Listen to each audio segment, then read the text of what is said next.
కావాలనే మీ కలను నెరవేర్చుకోండి. సంప్రదించండి హెగ్డే ఫెర్టిలిటీ, హైదరాబాద్, తెలంగాణ.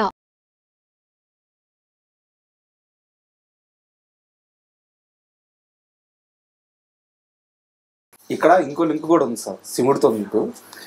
మీకు కిడ్నీ సమస్యలు వచ్చినప్పుడు ఆల్మోస్ట్ చావు దాకా వెళ్ళొచ్చారు మీరు. ఆ ట్రీట్మెంట్ టైంలో మిమ్మల్ని బతికిచ్చింది ఒక పాట అని గతంలో ఒకసారి చెప్పున్నారు. అది మనకి కలేజా సినిమాలో సదాశివ సన్యాసి. అవును.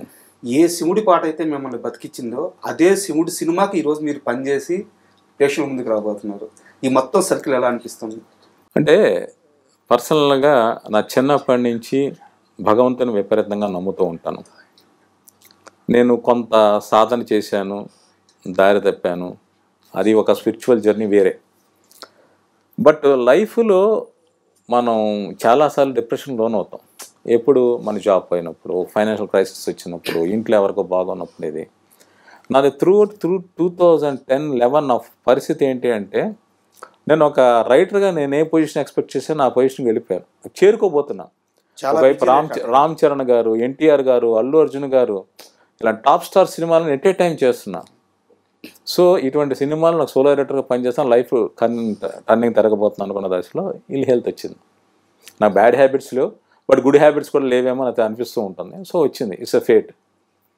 వచ్చిన తర్వాత 1.5 year నాకు ప్రతిరోజు స్ట్రగుల్ అయ్యి, రేపు నాకు ఉంటుందో లేదో తెలియదు, నేను బతుకుతానో లేదో తెలియదు. అటువంటి పరిస్థితుల్లో కూడా పనిచేస్తూ నేను సర్వైవ్ అయ్యాను.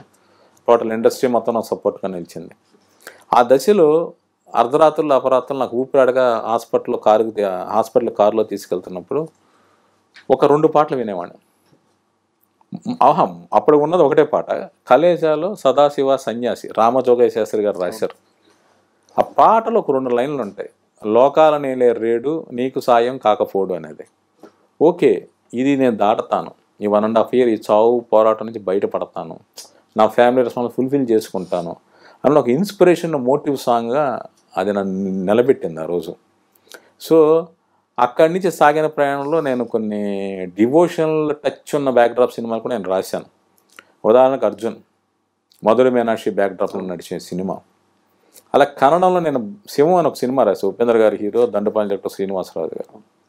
అది యాక్చువల్ మొదటి టైటిల్ బసవన్న.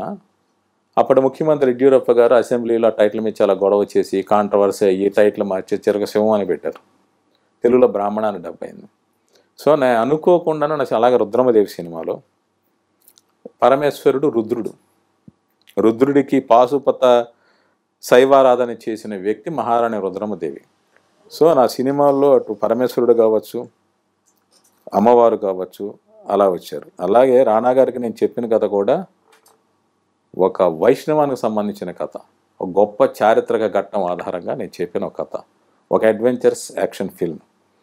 ఆ సినిమా కానీ ప్రేక్షకుల ముందుకు వస్తే డెఫినెట్గా రైటర్గా నాకు మంచి అభినందనలు వస్తాయనుకుంటాను. ఆ సినిమా ఒక కొత్త కథని ప్రపంచానికి చెప్తుందని నేను అనుకుంటున్నాను. ఇప్పటికీ ఉందా సార్ కథ? అది ఆ కథ ఉంది, ఆల్రెడీ రాణా గారు అగ్రిమెంట్ చేశారు, అడ్వాన్స్ ఇచ్చారు. 2017 June 6 మన రామానాయుడు గారి జయంతి.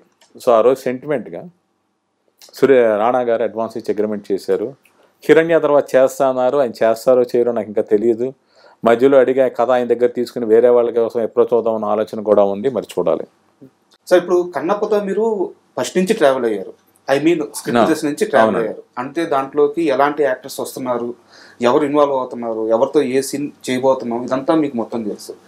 అయితే రుద్రుడిగా ప్రభాస్ గారిని సెలెక్ట్ చేయాలన్న ఆలోచన ఫస్ట్ ఎవరిది, ఆయన్ని ఎవరు అడిగారు, ఆయన రెమ్యునరేషన్ కూడా లేకుండా ఈ సినిమాకి ఒప్పుకున్నారంట, ఈ మొత్తం సీక్వెన్స్ గురించి ఒకసారి చెప్తారు? అంటే విష్ణు గారు కొంతమంది హాలీవుడ్ రైటర్స్తో కూడా స్క్రిప్ట్ రాయించారు కన్నప్ప సినిమాకి. తర్వాత ఆయన రాశారు, కథ అయింది. అయిన తర్వాత మొత్తం ట్రీట్మెంట్లో ఒక క్యారెక్టర్ ఉంటుంది సెకండ్ హాఫ్లో వచ్చి ఒక క్లైమాక్స్కి లీడ్ చేసే ఒక క్యారెక్టర్, కథని ఒక డ్రైవ్ చేసే క్యారెక్టర్, ఒక ఇంపార్టెంట్ క్యారెక్టర్. ఆ సీన్ నేరేట్ చేసినప్పుడు విష్ణు గారు ఈ క్యారెక్టర్ ప్రభాస్ చేస్తే బాగుంటుంది కానీ చేస్తాడో చేయడు అన్న ఉద్దేశంతో ఉన్నారు. శివుడి క్యారెక్టరే అన్న ఉద్దేశం, శివుడి క్యారెక్టర్గా అప్రోచ్ అవుదామన్న ఆలోచనలు ఆయన ఉన్నారు. బయట ప్రపంచం అందరూ కూడా ప్రభాస్ గారు పరమేశ్వరుడిగా చేస్తే బాగుంటుందని అనుకున్నారు, అలాగే రాశారు, అలాగే ఊహించుకున్నారు, ఎదురు చూస్తున్నారు. ఒకసారి ప్రభాస్ గారిని కలిసి విష్ణు గారు నేరేట్ చేసినప్పుడు టోటల్ స్క్రిప్ట్ నేరేట్ విన్నారు ఆయన. ఓకే, విన్న తర్వాత ఆయన అన్నది ఏంటంటే, నేను శివుడి క్యారెక్టర్ కాదు, ఆ క్యారెక్టర్ చేస్తాను, రుద్ర క్యారెక్టర్ చేస్తాను. సో పూర్తిగా ఆయన చాయిస్ అది. ఆయన చాయిస్. ఓకే. ఆ తర్వాత అంటే ఈయన విష్ణు గారి మనసులో ఏది కోరుకున్నారో అదే ప్రభాస్ గారు కూడా అంగీకరించారు. ఓకే. సో అలాగా ఆయన విష్ణు గారి ఆనందానికి అంతు లేదు, ఎందుకంటే ఆ క్యారెక్టర్ ప్రభాస్ గారు చేస్తే చాలా బాగుంటుంది ఆయన ఉద్దేశం. అలాగని శివుడి పాత్ర తక్కువ కాదు, శివుడి పాత్ర బిగినింగ్ నుంచి ఎండ్ వరకు శివుడి పాత్ర ఉంటుంది. బట్ ఈ రుద్ర పాత్ర ఇంపాక్ట్ వేరే.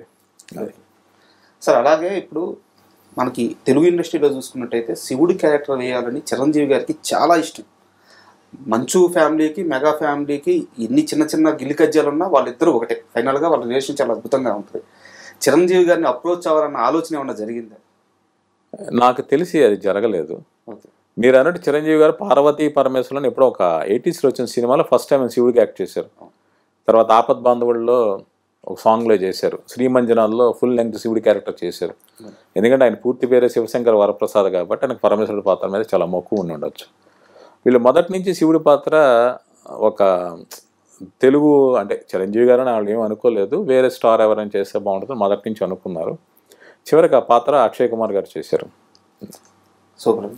సార్ ఇప్పుడు ఒక సీరియస్ క్వశ్చన్, కన్నప్ప సినిమా విపరీతమైన బజ్ క్రియేట్ చేసింది. అవును, రిలీజ్కి ముందే హైప్ వచ్చింది. అయితే ఇక్కడ ఇంకో వర్గం ఉంది సార్, వాళ్ళు Prabhas hardcore fans, diehard fans అంటారు కదా ప్రభాస్ గారు, అలాంటి ఫ్యాన్స్ అనమాట. అంటే ప్రభాస్ కెరీర్ పీక్స్లో ఉంది, ఇలాంటి సమయంలో కన్నప్పలో ఏదో మొహాటానికి మా వాడు ఒప్పుకున్నాడు, సినిమా ఎలా ఉండబోతుందో, ఈ టైంలో అవసరమా, ఇలా కొంత భయపడే ప్రభాస్ ఫ్యాన్స్ ఉన్నారు. వాళ్ళకి మీరు ఎలాంటి ధైర్యం ఇవ్వబోతున్నారు?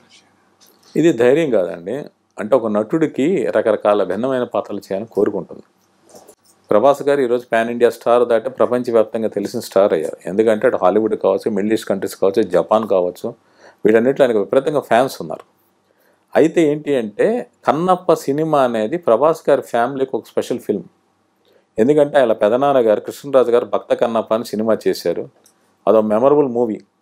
సో కన్నప్ప సినిమా ప్రభాస్ గారితో చేయాలని కృష్ణరాజు గారి కోరిక, అది నెరవేరలా.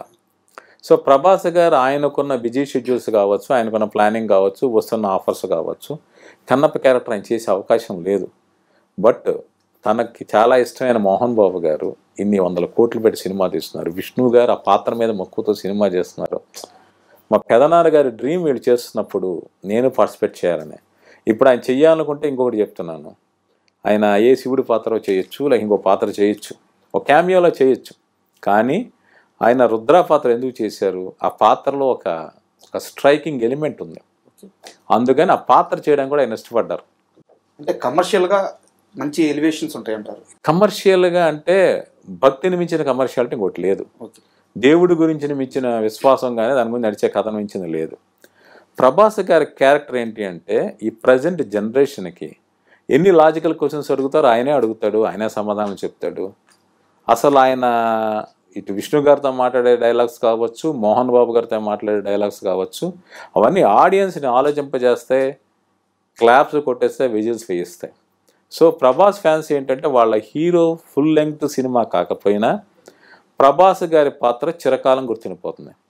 ఒక కన్నప్ప చేసిన విష్ణు గారికి ఎంత పేరు వస్తుందో ప్రభాస్ గారు పోసిన రుద్ర పాత్ర ఫ్యాన్స్కే కాదు మామూలు ప్రేక్షకులు కూడా చిరకాలం గుర్తుండిపోయే పాత్ర.